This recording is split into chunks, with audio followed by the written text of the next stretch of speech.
Hello दोस्तों, स्वागत है आप सभी का इस वीडियो में। इस वीडियो में हम CAIB का important component that is bank financial management, इसके module C chapter 20 that is treasury products which is a very interesting topic. Treasury वैसे ही इंटरेस्टिंग है, इसके साथ treasury products is also interesting. इस पर हमारे डिस्कशन की शुरुआत करने वाले हैं। This is part 1 of the video. Okay, तो ट्रेजरी प्रोडक्ट्स हैं क्या? Treasury actually uses a lot of products. Why we can say that? Because treasury funds management के लिए रिस्पॉन्सिबल है इन अ बैंक, राइट? तो फंड्स मैनेज करना है तो उसको इन्वेस्ट भी करना है और फंड्स गैदर भी करना है, राइट? तो all of these things it has to do. Also protect itself from high interest rates and variations in the market, ये सारी चीज़ें। ठीक है, तो मेजरली हम यहाँ पर काफ़ी ट्रेजरी प्रोडक्ट्स देखेंगे जो कि ट्रेजरी अपने आप को, अगर हम फॉरेक्स मार्केट की बात करें तो ट्रेजरी अपने आप को मोस्टली प्रोटेक्ट कर रहा है या फिर वहां पर प्रॉफिट कमाने की कोशिश कर रहा है, यानी कि हेजिंग और अर्निंग द प्रॉफिट, राइट? तो इस तरीके से। तो first of all we can say that this chapter can be divided into 4 parts. One is the forex market के क्या प्रोडक्ट्स हैं उनको हम डिस्कस करेंगे सबसे पहले, then money market related discussion कर सकते हैं। सिक्योरिटीज मार्केट में किस तरीके से ट्रेजरी अपना जो है इन्वेस्टमेंट्स वगैरह करता है, and the discussion on the domestic and global markets, right? तो इस तरीके से हम आगे बढ़ेंगे। And then products of forex market, इसकी अगर हम बात करें तो सबसे पहले वी शुड जस्ट टॉक के what this treasury products actually are. ठीक है, तो treasury products is based upon the fact कि जो ट्रेजरी होता है, treasury is the funds manager of the particular bank. ठीक है, deploying and raising funds, this is what it has to do. जो भी फंड्स उसको मिले हैं, जो लोगों ने डिपॉजिट्स रखे हैं in the bank, that funds treasury has to manage and deploy somewhere. And whatever funds जो वो लोन वगैरह में दे रहा है, राइट? तो those funds also it has to manage, right? इस तरीके से, या फिर उसे कुछ बोरोइंग करनी है, खुद लोन लेना है, तो those funds also it has to manage. ठीक है, जो फंड्स इसको मिले और फंड्स उसे उठाने हैं, दोनों चीज़ें। इन्वेस्टमेंट्स भी ट्रेजरी करता है, इसके साथ treasury is also involve in trading. ठीक है, तो इंटरेस्ट रेट आर्बिट्रेज वगैरह ये सारी चीज़ें हम आगे देखेंगे। We have also seen this previously but we will have a look at it once more, right? तो ये सारी चीज़ें देखने से हमें ये पता चलेगा कि actually how practically treasury is managing the funds. Forex market की अगर हम बात करें, there are various features, we should be able to relate both of these things, because हम ट्रेजरी प्रोडक्ट्स की बात कर रहे हैं, उसको तो हमने समझ लिया what these are. Now how we can say treasury is going to have products of forex market, right? ये चीज समझने के लिए फॉरेक्स मार्केट एक्चुअली क्या है that you should know. Forex market is the most liquid market, because यहाँ पर अगर हम देखें, आपके जो भी डिफरेंट टाइप्स ऑफ प्रोडक्ट्स हैं, सिक्योरिटीज हैं, इंडियन रुपी डिनोमिनेटेड है या फिर किसी और फॉरेन करेंसी में है, everything goes out to be sold.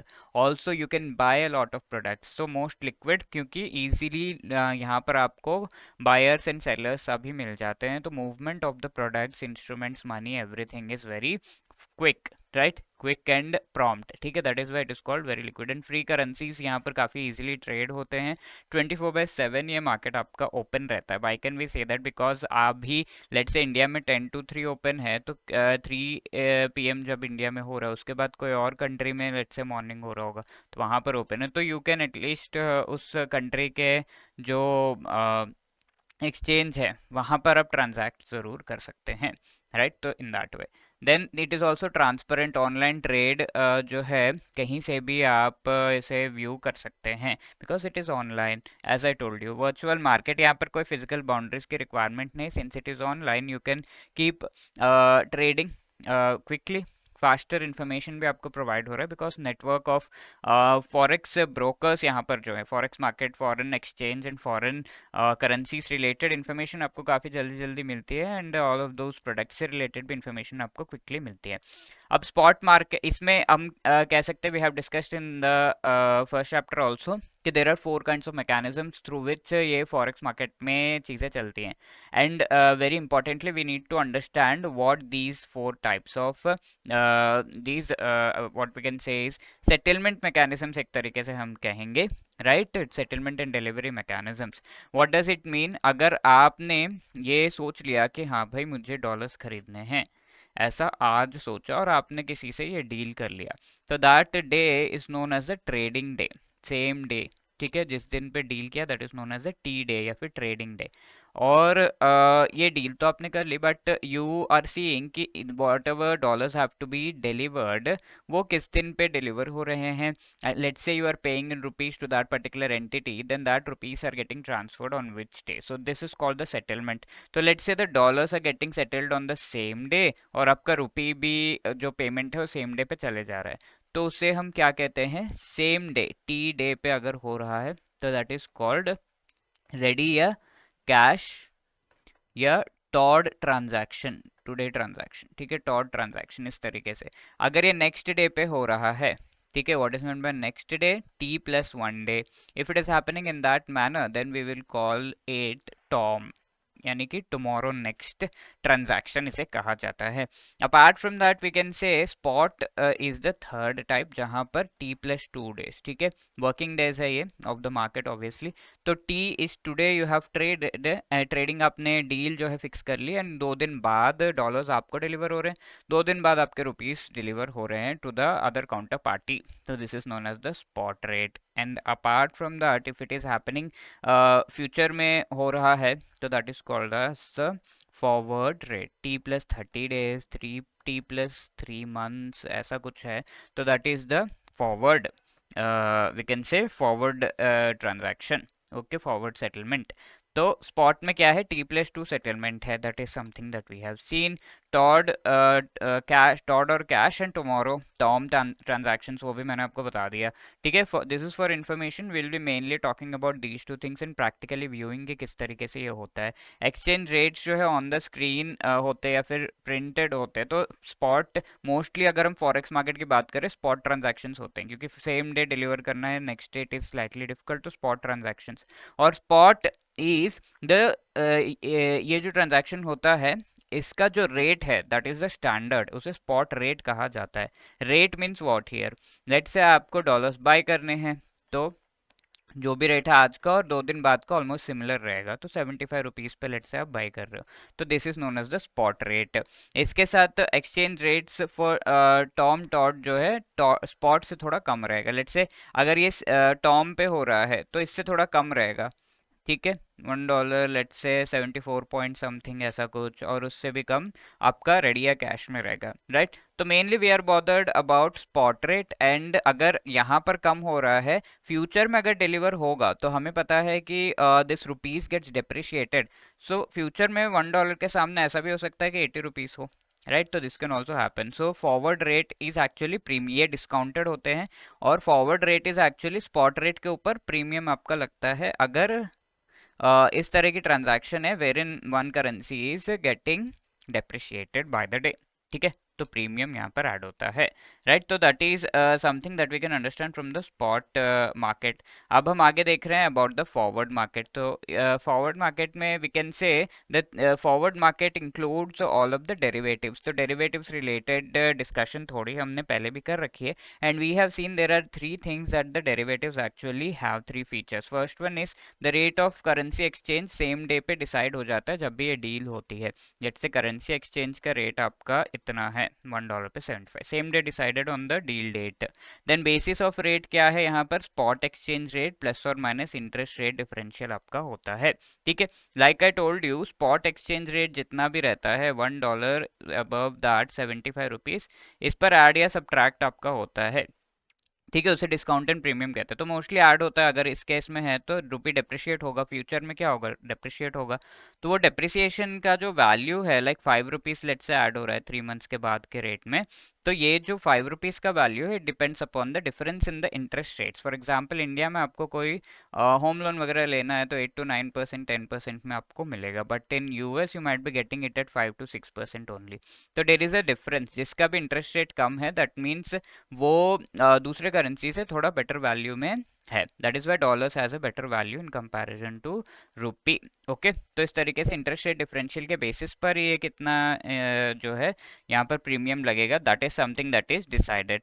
Settlement अगर हम देखें वो फ्यूचर डेट पे होता है। Okay, as we know forward market 30 days के बाद या 3 मंथ्स के बाद इस तरीके से फ्यूचर में होता है। एक एग्जांपल अगर हम ले, this is a person who needs dollar 6 months from now, और ये जो है इस डॉलर्स को बाय करने के लिए let's say he uses forward contract. तो ये एग्जांपल्स हम पहले भी देख चुके हैं, quickly we will just have a sort of a revision.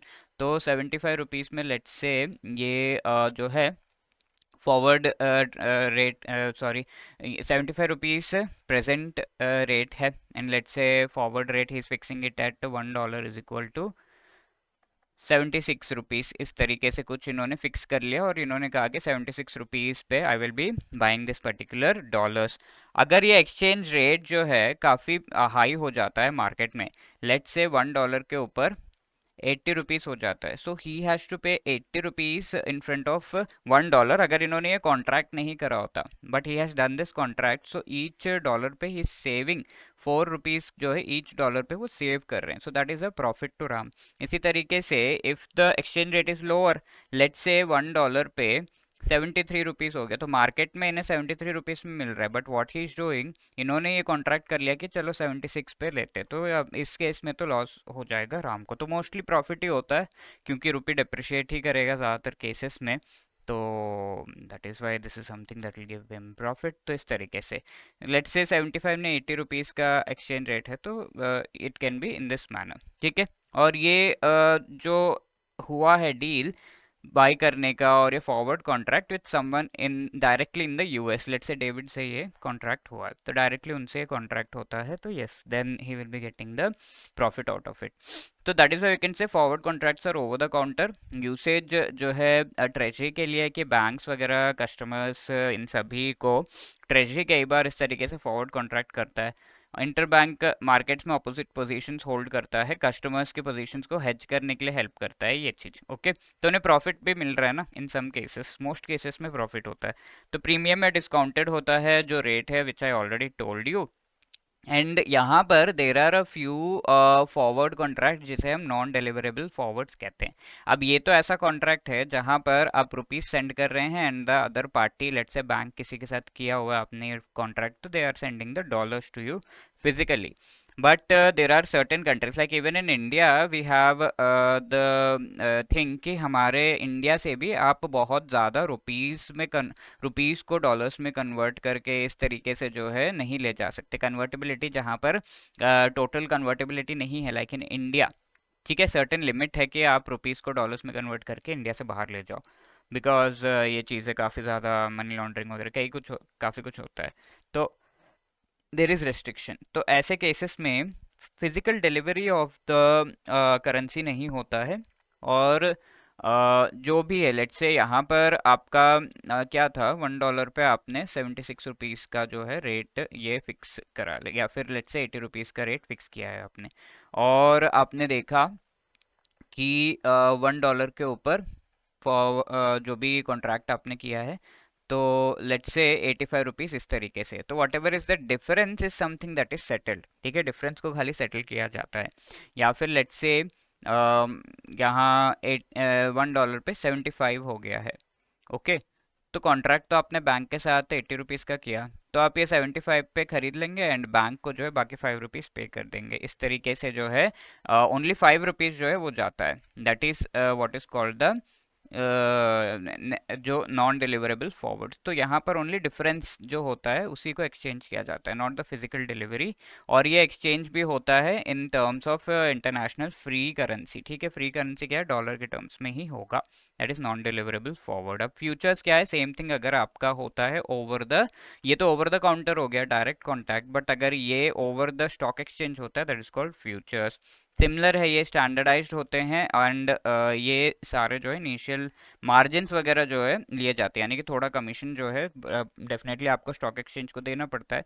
And यहाँ अगर हम देखें ज़्यादातर अगर आप देखो तो फिजिकल डिलीवरी जो है वो काफ़ी मिनिमम है, यानी कि जो actual delivery of the rupees dollars ये चीज़ें थोड़ा कम होता है थ्रू द फ्यूचर्स। डायरेक्टली जो डिफरेंसेस है उनको ही एक्सचेंज किया जाता है। काउंटर पार्टी रिस्क यहाँ पर नहीं होता है बिकॉज सारा कुछ जो है स्टॉक एक्सचेंज आपके लिए सेटल करेगा। Currencies, bonds, interest rate, stock indices, commodities, इन सभी में ये अवेलेबल है। And the third thing is options. Let's say ये वाला केस हो गया यहाँ पर कि 80 रुपीज़ का आपने $1 के सामने आपने 80 रुपीज़ का प्राइस फिक्स किया, बट मार्केट में यू आर सीइंग कि $1 के सामने 75 रुपीज़ हो गया, तो आपको तो लॉस हो रहा है बिकॉज आप 80 रुपीज़ में बाय कर रहे हो। तो here you should have something जिसके बेसिस पर आप जो है इस कॉन्ट्रैक्ट से बाहर निकल पाओ, तो that is called an option. ठीक है, it gives the buyer right, मिलता है बायर को टू बाय या सेल, बट बायर के पास कोई ऑब्लिगेशन नहीं होता।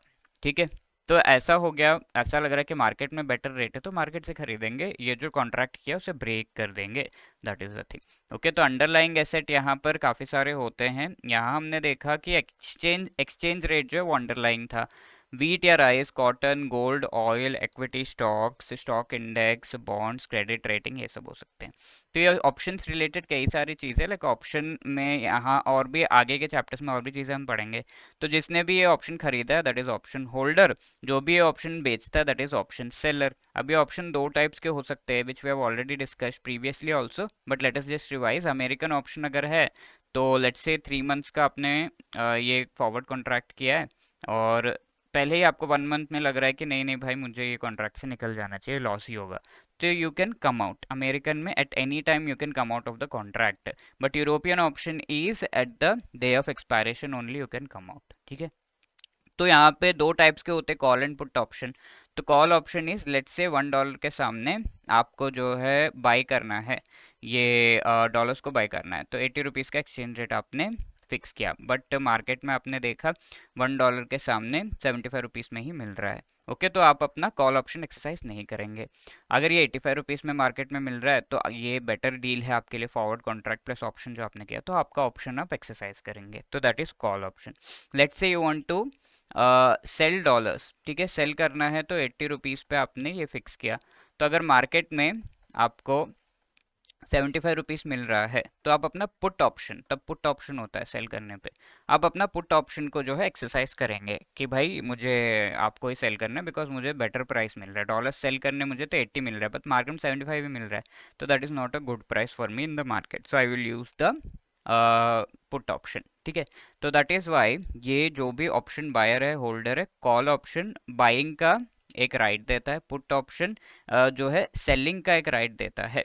ठीक है, और जो भी ऑप्शन सेलर है, सामने वाले ने जो बायर है वो जो भी कर रहा है, लेट्स से यहाँ पर इन्होंने कहा कि ये कॉन्ट्रैक्ट जो भी है उसे मुझे कैरी फॉरवर्ड करना है और ये कॉन्ट्रैक्ट को मुझे फुलफिल करना है, तो जो सेलर जिसने ऑप्शन सेल किया उस वो पक्का पक्का उसे कंपल्सरीली डॉलर्स को सेल करना ही होता है कॉल ऑप्शन में।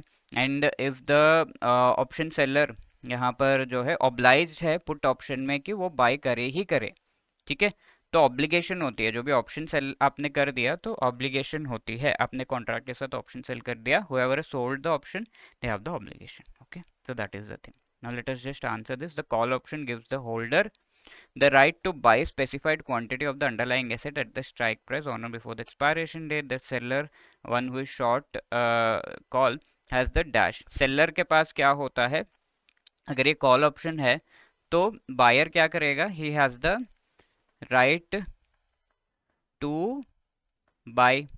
ठीक है, तो जिसने ये सेल किया है तो सेलर का ऑब्लिगेशन बन जाता है टू सेल इट। ठीक है, अगर उसने ऑप्शन एक्सरसाइज, तो हम पिछले वीडियो में देख चुके हैं products of forex market, spot, forward, futures, options market, and इसके साथ साथ we have also seen swaps related चीज़ें। ठीक है, तो स्वैप का हम पहले के चैप्टर्स में देख चुके हैं, यहाँ पर और थोड़ा डिटेल में देखेंगे। तो swaps means exchange in one of one money in one currency with another, simple इसका मीनिंग है। तो मनी जो भी एक करेंसी में है उसको हम दूसरे करेंसी में एक्सचेंज करते हैं। यहाँ पर ये स्वैप को एक combination of spot and forward या फॉरवर्ड एंड फॉरवर्ड ऑपरेशंस जो है कहा जाता है। ओके, तो what is this combination of spot and forward, forward and forward operations, वो हम देखेंगे through few examples. Late us say ये राम है, इनकी कंपनी यूएस में है, राइट। ये अपनी एक सब्सिडियरी कंपनी एस्टैब्लिश करते हैं in the European union. Ram की सब्सिडियरी कंपनी का नाम एबीसी कंपनी है, लेट्स से। अब राम को थोड़ा लोन का रिक्वायरमेंट है। अगर यूएस में लोन लेना है इनकी कंपनी को, then he will get the loan at normal rates, because काफ़ी समय तक वो यूएस में रहे हैं एंड वहाँ के सिटीजनशिप भी एक्वायर लेट से कर लिया इन्होंने।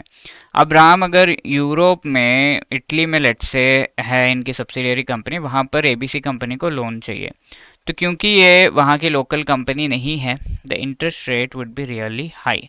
Okay, so in that case what is he going to do, what can be done here, let us see.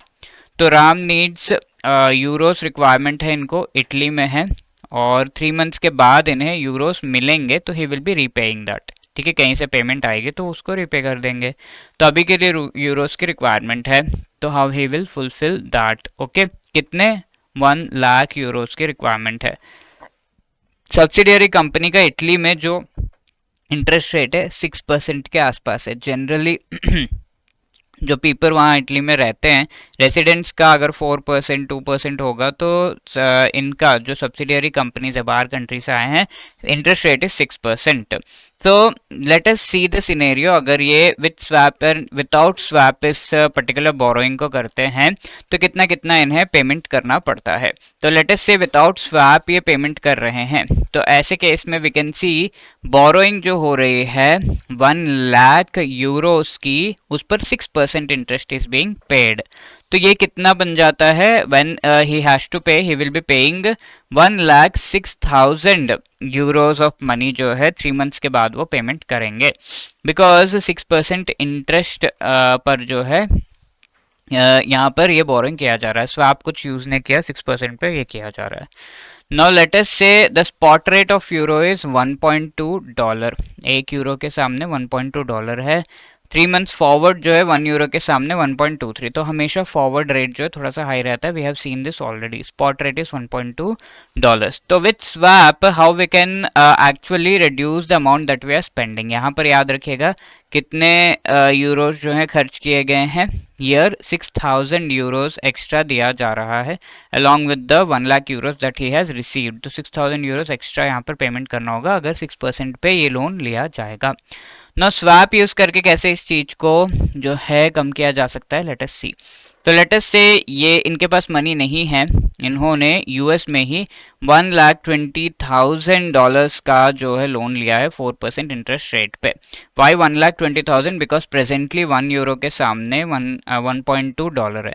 तो अगर 1 लाख यूरोस इन्हें चाहिए कहीं से लेना है, तो 1.2 टाइम्स उसका जो है डॉलर्स में उन्हें बोरो करना होगा। दैट इज 1,20,000 जो डॉलर्स है उन्हें बोरो करने होंगे। अब ये चीज जब हो रही है, इसको जब वो एक्सचेंज करेंगे, then he will be getting how much, 1 lakh euros जो है इनको मिल जाएगा, क्योंकि प्रेजेंटली रेट वही चल रहा है। इतना मनी लेकर आओ, $1.2 लेकर आओ तो 1 यूरो ले जाओ। तो वैसे ही 1,20,000 डॉलर्स लेकर आओ और 1 लाख यूरोस को ये लेकर जाएंगे, राइट। अब इस चीज को जब वो 3 मंथ्स के बाद, लेट अस से ये 1 लाख यूरोस को इन्होंने जो है यूज कर लिया, 3 मंथ्स के बाद इनको 1 लाख यूरो कहीं से मिलने वाला था, that we have already seen. And since इन्होंने जो है 3 मंथ्स का फॉरवर्ड एक कॉन्ट्रैक्ट कर लिया, अभी स्पॉट एक जो है ऑपरेशन इन्होंने किया, स्पॉट पे इन्होंने बोरो कर लिया, एंड 3 मंथ्स फॉरवर्ड इन्होंने कहा कि 3 मंथ्स के बाद I will be exchanging this thing. Okay, ये कॉन्ट्रैक्ट करिए। तो स्पॉट एंड फॉरवर्ड का कॉम्बिनेशन यहाँ पर हम देख रहे हैं, because of which we can say this is a swap is a combination of spot and forward. Similarly forward and forward का भी कॉम्बिनेशन हो सकता है। तो यहाँ पे स्पॉट रेट पे इसे बाय कर लिया, 1 लाख यूरो इन्होंने यूज कर लिया, एंड वी हैव सेड ना after 3 months he will be getting 1 lakh Euros. But यहाँ पर 1 लाख यूरोस के साथ साथ 6,000 यूरोस एक्स्ट्रा उन्हें पेमेंट करना पड़ रहा है। तो 1 लाख यूरोस जब इन्हें 3 मंथ्स के बाद मिल रहा है, he is exchanging it for $1,23,000, because forward में अगर हम एक्सचेंज रेट देखें तो $1.23 का एक्सचेंज रेट है। ठीक है, $1,23,000 इन्हें मिल रहा है, एंड हियर 4% पे इन्होंने $1,20,000 को बाई किया, तो इसे रिटर्न करना पड़ेगा। Now what he has to return is he has to pay, यहाँ पर आपका जो है $1,24,800 का पेमेंट यहाँ पर करना होगा, ठीक है, आफ्टर 3 मंथ्स।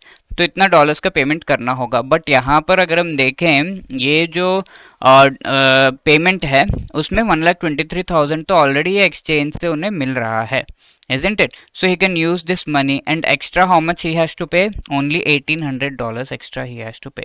यहाँ पर 6,000 euros एक्स्ट्रा पे करना पड़ रहा था, बट यहाँ पर $1,800 खाली एक्स्ट्रा पेमेंट करना पड़ रहा है, बिकॉज $1,24,800 यहाँ पर इसका कॉस्ट बनकर आ रहा है। Okay, so only $1,800 extra. तो ये स्वैप से काफ़ी फायदा हुआ, isn't it? He has to pay only $1,800 where 6,000 euro where $1,800. तो that is what is the use of a swap। समझ में आया आपको? तो forward spot and forward combination से हम कह सकते हैं कि जो money that we are spending that is reduced and हमारा प्रॉफिट इंक्रीज हो सकता है।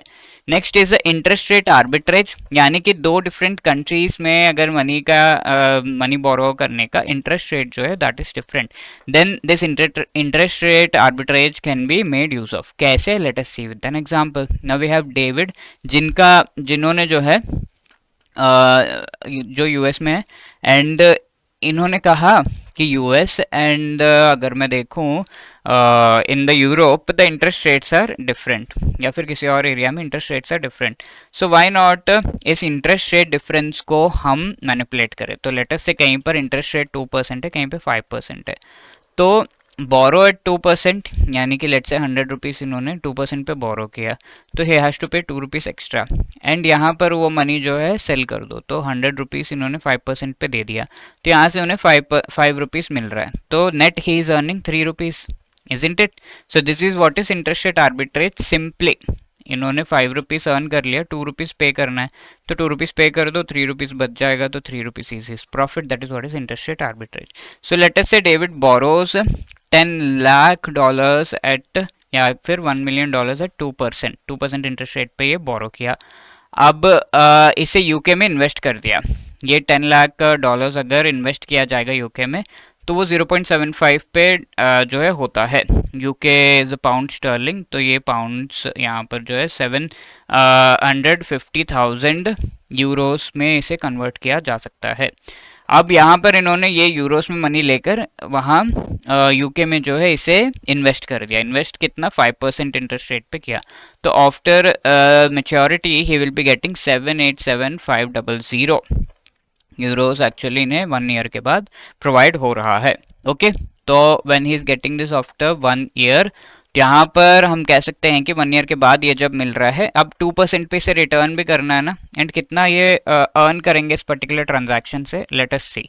तो 1 ईयर के बाद जो फॉरवर्ड रेट है $1 0.76 ग्रेट ब्रिटिश पाउंड है, तो ये $1 यहाँ पर ये जो भी पाउंड्स है यहाँ पर अगर इसे एक्सचेंज करेंगे, एक्सचेंज करने के बाद $US इन्हें मिलेंगे, तो these many $US is going to get and 36,842 dollars extra इनको मिल रहा है, रिसीव कर रहे हैं after conversion.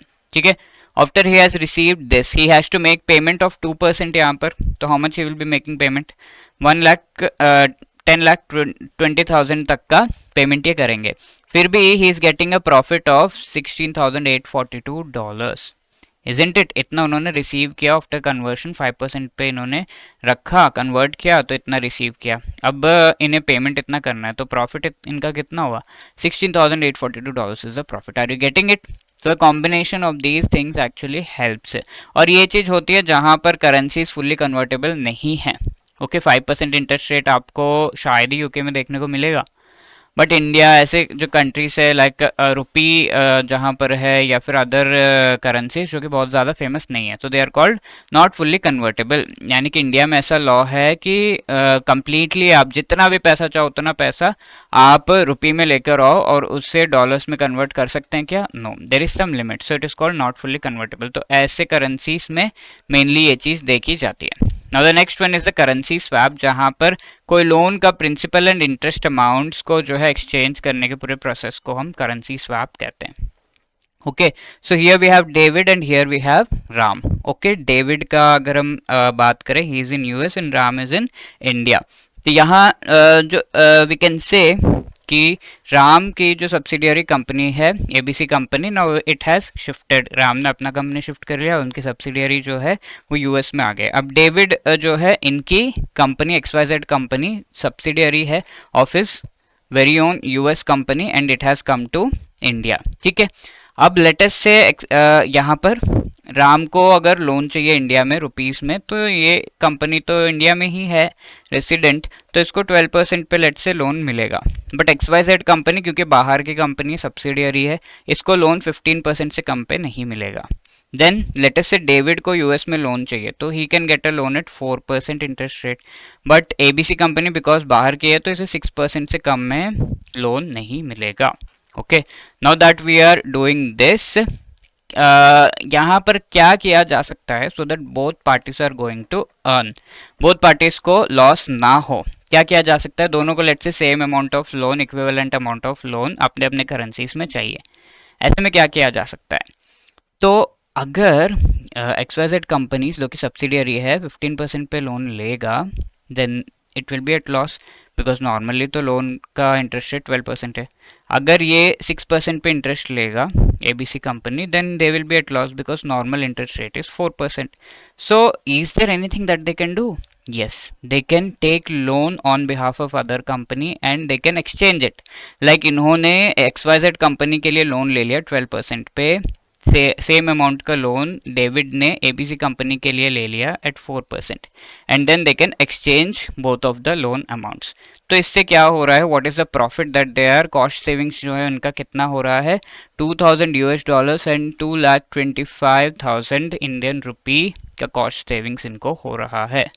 Do you get it? What is the difference? Instead of paying 15, 12% पे कर रहे हैं, instead of paying 6%, 4% यहाँ पे पे कर रहे हैं। So this is what is swap all about. Now talking about the next part, that is investment of the foreign exchange surplus. तो ट्रेजरी के पास foreign exchange surplus, प्रॉफिट्स उनके जो हैं ओवरसीज ब्रांच ऑपरेशन से, फॉरेक्स बोरोइंग्स अलग अलग तरीके से, तो इसमें फॉरेन करेंसी का सरप्लस इनके पास इकट्ठा हो जाता है। ठीक है, surplus amount, foreign currency, convertible rupee, float funds, rupee funds जो स्वैप किए गए सभी से फॉरेन करेंसी इकट्ठा हो जाता है। अब ये सारा कुछ जो है वो सरप्लस है इनके पास अवेलेबल फ्रॉम डिफरेंट सोर्सेस। इसको इन्वेस्ट किया जा सकता है ग्लोबल मनी मार्केट्स या फिर शॉर्ट टर्म सिक्योरिटीज में। ठीक है, तो कहाँ कहाँ इन्वेस्ट किया जा सकता है, पहला तो इंटरबैंक लोन्स के फॉर्म में इसे इन्वेस्ट किया जा सकता है। लाइक ओवरनाइट बेसिस पे एक बैंक दूसरे बैंक को लोन दे रहा होता है, तो in that way less than 1 year ये जो इंटरबैंक लोन्स का टेनोर है इसे इन्वेस्ट किया जा सकता है, interbank loans. The other one is short term investments, AAA rated short term investments किए जा सकते हैं, like treasury bill, guilds, commercial papers वगैरह में इन्वेस्टमेंट किया जा सकता है। And the third one is nostro account, Indian bank का जो भी है, यानी कि अगर Indian bank foreign currency maintain कर रहा है in its account in a foreign country, late us से यूएस में एसबीआई जो है अपना अकाउंट मेंटेन कर रहा है, it is called the nostro account. ठीक है, उस नॉस्ट्रो अकाउंट में फॉरेन करेंसी होगा ऑब्वियसली, तो एक लिमिट से ज़्यादा, लेट अस से $100,000 से ज़्यादा अगर है एक पर्टिकुलर अकाउंट में, तो एसबीआई विल डेजिग्नेट कि भाई इसको स्वीप कर दो और इन्वेस्ट कर दो उस पर्टिकुलर कंट्री में, that is called the SVEEP facility. तो इस तरीके से इस मनी को इन्वेस्ट किया जा सकता है, इससे प्रॉफिट कमाया जा सकता है। अब लोन्स एंड एडवांसेस जो दिए जाते हैं उससे ट्रेजरी का बहुत खास रिलेशनशिप नहीं होता है, बैंक का काम है, ट्रेजरी का नहीं। बट ट्रेजरी क्लियरेंस प्रोवाइड करता है बिकॉज फंड्स तो लोन्स के लिए जो बाहर जा रहे हैं that treasury only has to give. तो foreign currency advances, FCNR loans, packing credit facility वगैरह के लिए treasury is going to give the loan, तो treasury clears this thing. Now other thing is rediscounting of foreign bills.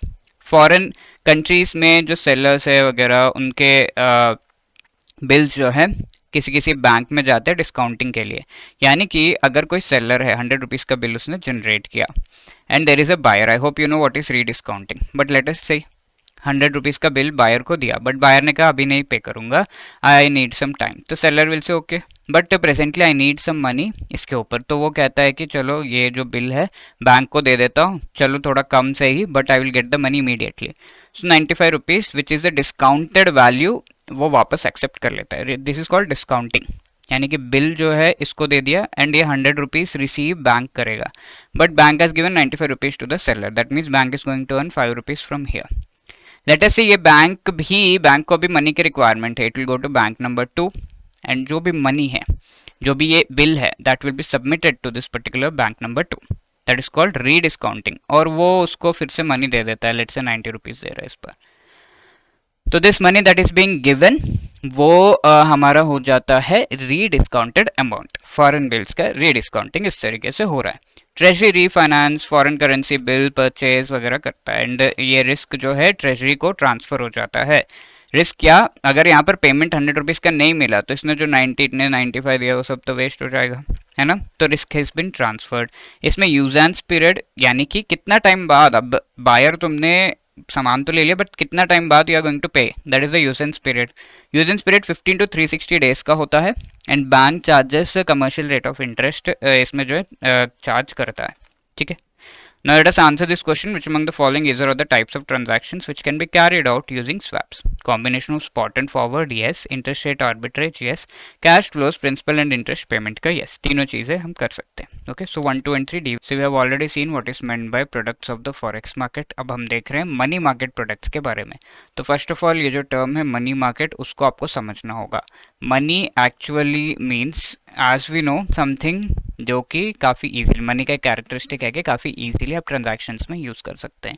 तो वैसे ही ये money market products भी हैं जिनका टेन्योर 1 ईयर से कम होता है, यानी कि आप इजीली ट्रांजैक्शंस में इस मनी को यूज़ कर सकते हैं. 3 मंथ्स के लिए रखा, प्रॉफिट कमाया, मनी को यूज़ किया, देन 6 मंथ्स के लिए रखा, प्रॉफिट कमाया, and then use the same money. Okay, so in that way money market instruments का मेन फीचर है इनका टेन्योर लेस देन और इक्वल टू 1 ईयर का होता है. Okay, so you do not have any issue with respect to the tenure. ठीक है, tenure हमें समझ में आ गया. अब इसमें कौन कौन से प्रोडक्ट्स एक्चुअली ऐसे हैं जिनमें ट्रेजरी डील करता है. So let us have a look at that. ठीक है, so we will be talking about those products in which the treasury deals. तो यहाँ पर अगर हम देखें, कॉल नोटिस टर्म मनी, ये पहला है. ट्रेजरी बिल्स के बारे में, cash management bills, commercial papers, certificate of deposit, repo, try party repo, जो ऑपरेशन है उनके बारे में हम देखेंगे, एंड एलएएफ रेपो के बारे में, एसडीएफ, एमएसएफ, बिल रीडिस्काउंटिंग. ठीक है, तो ये सारी चीज़ें हम देखेंगे. First of all, call notice and term money, ये क्या होता है? सिंपल है, अगर एक बैंक ट्रेजरी किसी और बैंक से या फिर एंटिटी से मनी ले रहा है फॉर 1 डे, ठीक है, loan is being taken for a period of 1 day only, overnight इसे कहा जाता है, ओवरनाइट भी कहा जाता है इसे. Okay, if that is being done, in that case definitely we can say कि ये जो मनी लिया जा रहा है that is coming under the call market. ठीक है, अब इसके अलावा अगर मनी लिया जा रहा है, लोन लिया दिया जा रहा है for a period between 2 to 14 days, it is called notice money. You must have read in while preparing for other exams, even JAIB exam.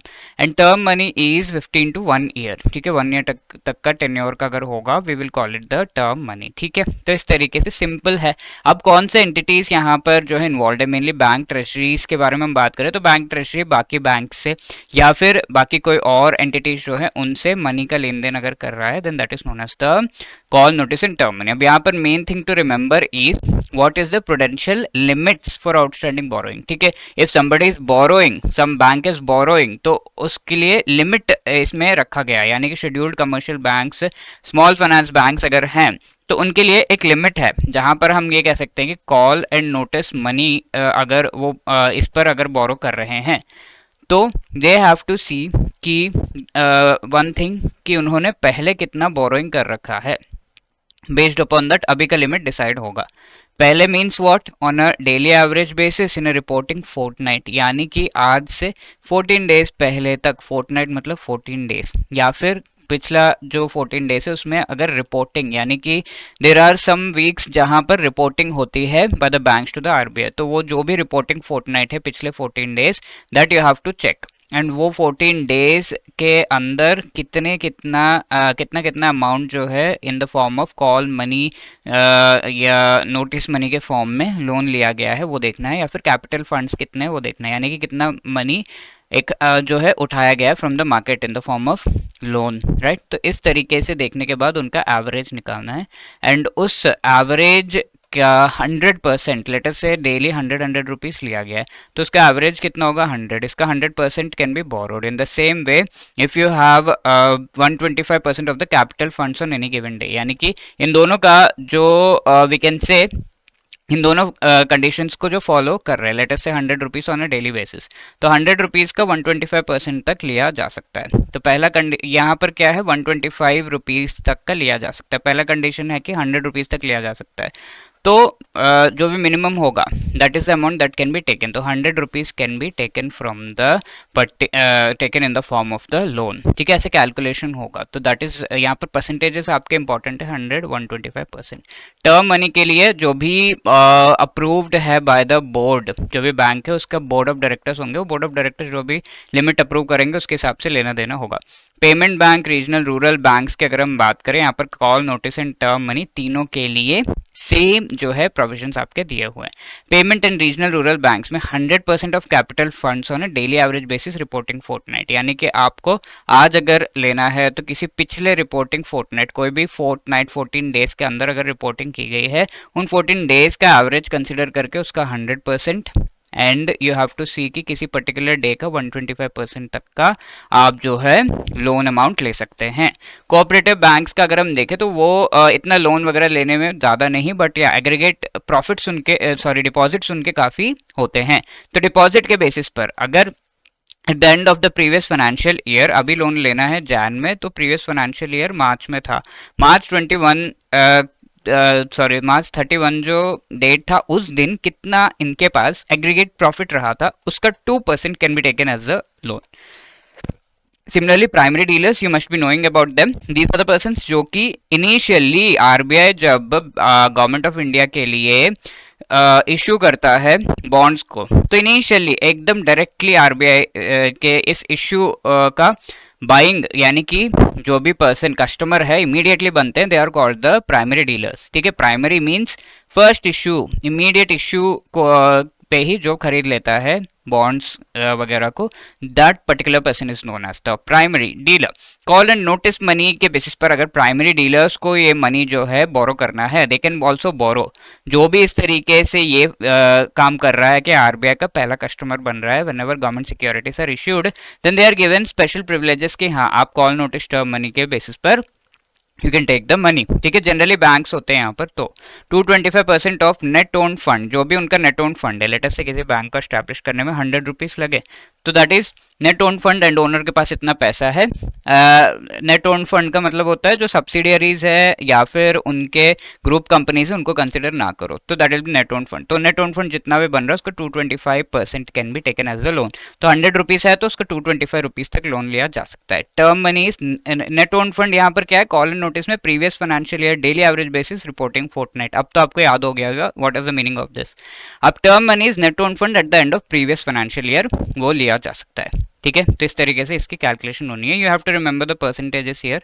ठीक है, डेप्थ में मैंने आपको मीनिंग भी बता दिया, but remember the percentages. The second thing is treasury bills. अब ये ट्रेजरी बिल्स का डिफरेंट टेनोर्स होता है। मेनली इसका मीनिंग क्या है, ट्रेजरी इज समवन जो गवर्नमेंट के मेनली अकाउंट्स वगैरह मेंटेन लेट से कर रहे हैं। हम ट्रेजरी के बारे में बात कर रहे हैं फॉर अ बैंक, तो treasury bills are those which have a short term.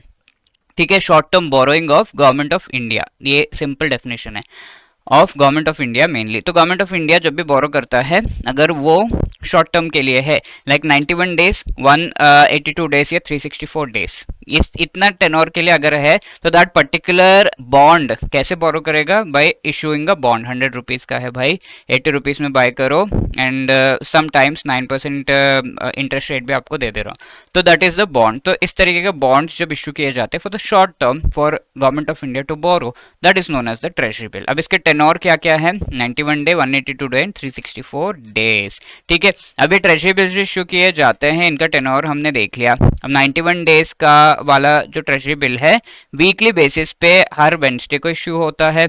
182 days वाला फोर्टनाइटली बेसिस पर, यानी कि एवरी 2 वीक्स में Wednesday preceding non reporting Friday, जो फ्राइडे को रिपोर्टिंग नहीं की गई है उसके पहले वेडनेसडे को इशू किया जाता है। 364 वाला जो है फोर्टनाइट वेडनेसडे जो कि रिपोर्टिंग फ्राइडे है, उस के पहले जो उसी वीक में जो वेंसडे था उस समय किया जाता है। तो फ्राइडे, कुछ फ्राइडेज को रिपोर्टिंग की जाती है by the bank like SBI to RBI, but कुछ फ्राइडेज को नहीं की जाती। तो जिस फ्राइडे को किया गया है उस वीक के वेंसडे में 364 डे वाला, जिसमें नहीं किया गया उस वीक के वेंसडे में 182 डे वाला इश्यू किया जाता है। अब इंटरेस्ट यहाँ पर कितना आपको जो है मिल रहा है, ये चीज अगर हम कैलकुलेट करेंगे तो जनरली जो 100 रुपीज का ये ट्रेजरी बिल है it is sold at discount. ठीक है, डिस्काउंट। तो यहाँ पे यील्ड कितना है, इंटरेस्ट मीन्स द यील्ड कितना है, ये चीज देखना है, यानी कि आपको प्रॉफिट कितना हो रहा है। तो उसके लिए प्रॉफिट कितना उसका परसेंटेज निकालना है एंड एनुअल बेसिस पे। तो यहाँ पे प्रॉफिट कितना है, लेट अस से 91 डे का बिल है। ठीक है, 91 डे ट्रेजरी बिल है, तो यहाँ पे प्रॉफिट कितना है 20 rupees. Actually you have paid 80 rupees and ये जो फ्रैक्शन है that will be giving you the yield for what, this will be giving you the yield for just 91 days. ठीक है, तो पर डे का कैसे आएगा 1/91 एंड 1 ईयर का कैसे आएगा, एनुअल बेसिस पे करना है ना, 365 से मल्टीप्लाई, तो what ever answer you will be getting that is the yield. ठीक है, तो इस तरीके से है। तो ये 4 and somewhere around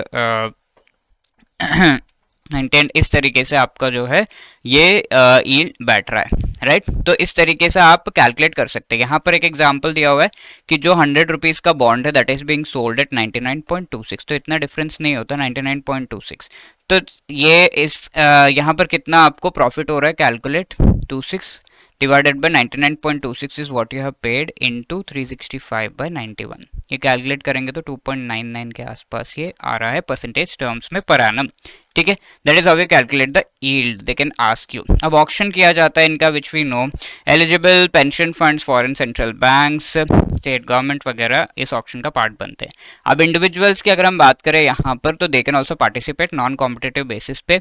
retail investors होते हैं 5% ऑफ द नोटिफाइड अमाउंट। ठीक है, तो non competitive and competitive basis पे ट्रेजरी बिल्स को दिया जाता है, यानी कि कॉम्पिटिटिव इज ऑक्शन किया जाता है, non competitive is not any proper auction is done.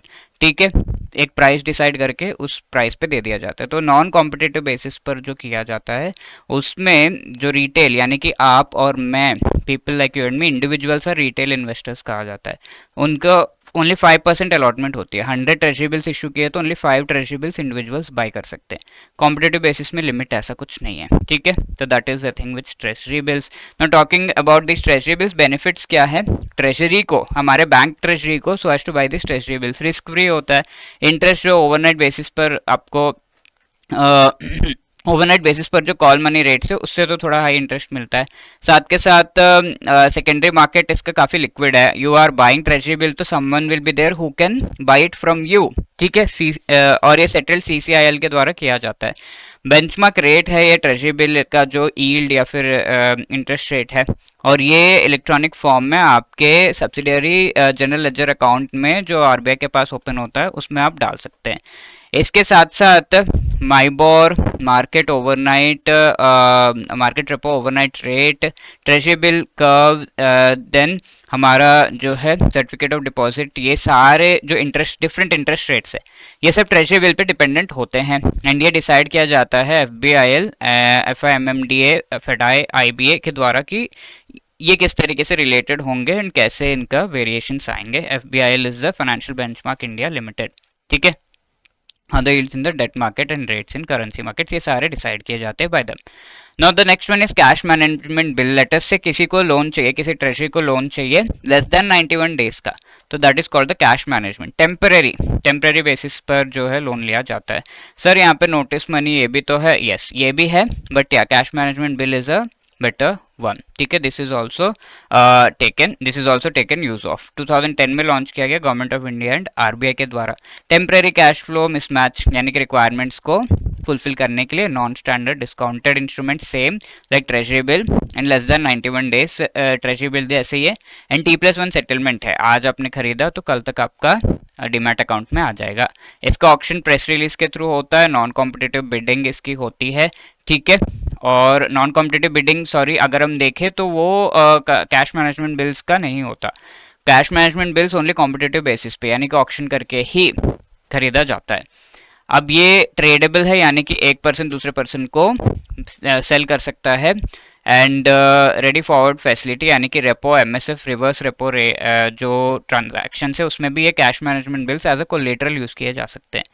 और SLR में भी ये कंसिडर किए जा सकते हैं cash management bills, because government के द्वारा ये इशू किया जाता है, तो सारे जो गवर्नमेंट इंस्ट्रूमेंट्स है प्रोविजंस में ये कंसिडर किए जाते हैं। और the next one is commercial paper short term basis पर। अगर यहाँ पर तो हमने देख लिया कि ट्रेजरी या फिर बैंक वगैरह को मनी चाहिए तो कैसे, अब लेट से कोई कंपनी को मनी चाहिए तो कमर्शियल पेपर इशू कर सकते हैं। Even some of the banks are also banking company, sometimes they can also issue. 1990 में लाया गया था promissory note and at discount ये इशू किया जाता है। कौन कौन इशू करता है? Limited liability, partnerships, trust, cooperative societies वगैरह जिनका नेटवर्थ 100 करोड़ से कम है। NBFCs, all India financial institution, trust, cooperative societies, ये सब। और ये RBI एंड FIMMDA के पॉलिसीज प्रैक्टिसेस के हिसाब से गवर्न किया जाता है। Who is FIMMDA? हमारा जो है money markets and derivatives association of India, ठीक है, तो उसके द्वारा गवर्न किया जाता है। And what are the conditions and benefits here if we see? Firstly जो ये पर्टिकुलर कमर्शियल पेपर है स्टैंडर्ड एसेट कहलाता है। स्टैंडर्ड एसेट है, सब स्टैंडर्ड नहीं। Okay, it is not substandard, you have to remember that. NPA या ऐसा नहीं है। एंड क्योंकि ये शॉर्ट टर्म का है तो quickly money also comes back. Minimum issue value 5 lakh rupees का है एंड उसके मल्टीपल्स हैं। For financial institution 1 lakh rupees है एंड उसके मल्टीपल्स हैं, ठीक है, फाइनेंशियल इंस्टीट्यूशन को इशू कर रहा है तो mostly financial institutions companies issue करते हैं। अगर कोई फाइनेंशियल इंस्टीट्यूशन इशू कर रहा है तो 1 लाख इज मिनिमम। और ये इशू किया जाता है इशूइंग एंड पेइंग एजेंट के द्वारा। There is some agent, mostly scheduled bank होता है, उसके द्वारा।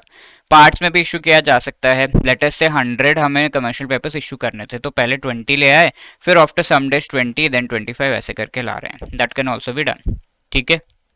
इसके साथ साथ इसके कुछ फीचर्स है, like whenever some company या entity has to issue this particular commercial paper they should have a credit rating. किसी कंपनी का जो इंस्ट्रूमेंट से आप क्यों खरीदोगे, अगर वो कंपनी अच्छा प्रॉफिट दे पाए तो उसके लिए क्रेडिट रेटिंग अच्छा होना चाहिए उनका ना। You know about the credit rating.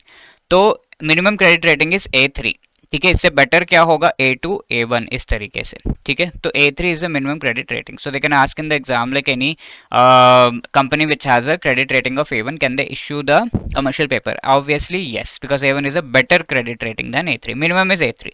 और let us say जो भी ये क्रेडिट रेटिंग है कई बार वो थोड़ा कम होता है, तो उसको एनहांस करने के लिए कोलेटरल वगैरह अटैच कर सकते हैं, ठीक है। क्रेडिट रेटिंग किसी का लेट्स से B1 है, तो ऐसे में A3 करने के लिए ये जो इशू किया गया इसके साथ में इतना गोल्ड या फिर इसके साथ में इतना जो है कैश अटैच कर रहा हूँ एज अ कोलेटरल या फिर something else, then its credit rating will be better. 7 days to 1 year इसका टर्म है। और जो भी इशू किया जा रहा है लेट अस से क्रेडिट रेटिंग का जो वैलिडिटी है 6 months का है, but you are issuing this particular shares जो भी आपके कमर्शियल पेपर्स है that you are issuing for 10 months, so that is not valid. Only 6 months तक क्रेडिट रेटिंग वैलिड है, तो 6 months या उससे कम टाइम के लिए आप इशू कर सकते हैं। There is also buyback offer, 30 days में आपका ये जो कमर्शियल पेपर है बाईबैक किया जा सकता है, यानी कि जिस भी कंपनी ने इशू किया है they can by that commercial paper back with in 30 days if the customer is not satisfied. Substitutes for working capital, low risk, low credit risk है, हायर यील्ड यहाँ पे मिलता है, लिक्विडिटी रिस्क भी कम है, आराम से मार्केट में ट्रेडेबल है। एंड अगर कोई इसको बाय सेल कर रहा है तो 15 मिनट्स में ओवर द काउंटर ट्रेड अगर कर रहा है, यानी कि डायरेक्टली किसी कंपनी से खरीद रहा है over the counter, stock exchange के थ्रू नहीं, तो then they have to report financial market trade reporting and confirmation platform FTRAC, जो कि CCIL या फिर clearing corporation dealing system CCDS जो कि CCIL के अंडर ही है उसका एक पार्ट है, ठीक है, प्लेटफॉर्म है। Now the last one, certificate of deposit, that will be discussing here. अगर आपको if I ask you on savings bank account कितना परसेंटेज का इंटरेस्ट मिल जाता है? 3 to 3.5, FDRD में 6 to 7 या 8% लेट से, देन इससे ज़्यादा इंटरेस्ट चाहिए तो सर्टिफिकेट ऑफ डिपॉजिट के लिए जाएंगे, ठीक है। Certificate of deposit gives higher interest but your money is locked and also there is some minimum money that you have to invest, ठीक है। That is what simply certificate of deposit. Banks देते हैं, scheduled commercial, regional, rural, small finance banks, all India financial institutions भी देते हैं, जो कि RBI के द्वारा परमिटेड है। और इसका टेन्योर 7 days to 1 year है, राइट। फाइनेंशियल इंस्टीट्यूशंस के लिए 1 year to 3 years तक का भी हो सकता है। फीचर्स क्या है? ये डिलीवरी वर्सेस पेमेंट बेसिस पे सेटल होते हैं, यानी कि डिलीवर करने के बाद इमीडिएटली जो है पेमेंट आपकी मिल जानी चाहिए। इस तरीके से क्लियरिंग कॉर्पोरेशन स्टॉक एक्सचेंज के एफर्ट्स के द्वारा होता है। 5 लाख मिनिमम अमाउंट है that you have to keep in certificate of deposit each subscriber, and उसके मल्टीपल्स आप 5, 10 ऐसे। बैंक के लिए थोड़ा सा एक्सपेंसिव है क्योंकि इस पे स्टैम्प ड्यूटी लगता है और ये ऑल रेजिडेंट्स ऑफ इंडिया को इशू किया जाता है। क्या इसके सामने लेटेस्ट से एफडी आपने लिया है तो एफडी के सामने you can take some advance money, but certificate of deposit के सामने कोई एडवांस मनी लिया जा सकता है? No, it is not allowed. ठीक है।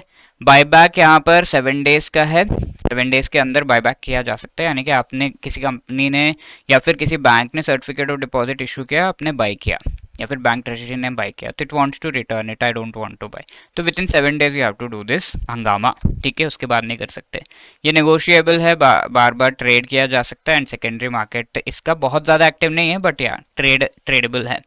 CRR SLR मेंटेन किया जा सकता है, मेंटेन किया जाना होता है, whatever, because whatever deposits come to the bank उसके सामने CRR SLR मेंटेन करना है। तो certificate of deposit large deposits जो है ट्रैक्ट करता है, तो CRR SLR उसके सामने यू हैव टू मेंटेन।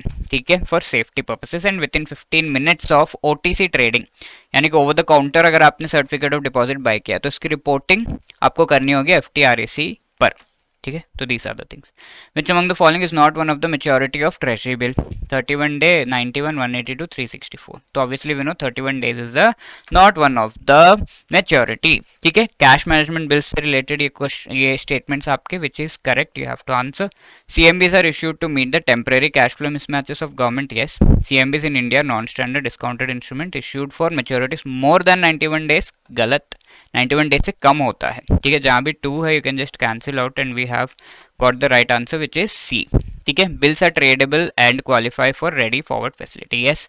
आप MSF इन सब में इसको जो है एज अ कोलेटरल रख सकते हैं। Investment in proposed bills is record as an eligible investment in the government securities, SLR purposes के लिए भी यूज कर सकते हैं, yes. Discussion, right. So we have discussed about the products of the forex market.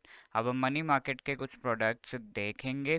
We have seen till certificate of deposit, उससे आगे हम देखेंगे कि कौन से और प्रोडक्ट्स हैं, राइट।